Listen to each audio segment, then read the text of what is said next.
তাহাজ্জুদের নামাজ এমন এক নামাজ যে নামাজে কোনো প্রকার রিয়া নাই, কোনো প্রকার আমিত্ব নাই।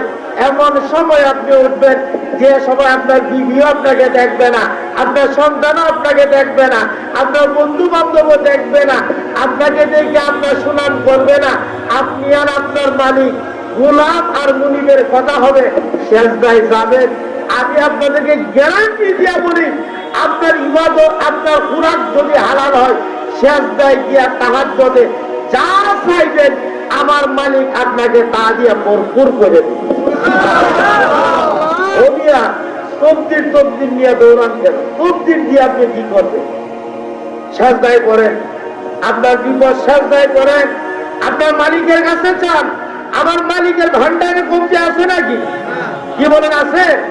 আমি আমার মালিকের গোলাম, আমি আমার মালিকের দাস, আমি আমার নবীর গোলাম। আমি তো চাইবো তাদের কাছে চাইবো, ঠিক কিনা? আমার তো চাওয়ার জায়গা আছে।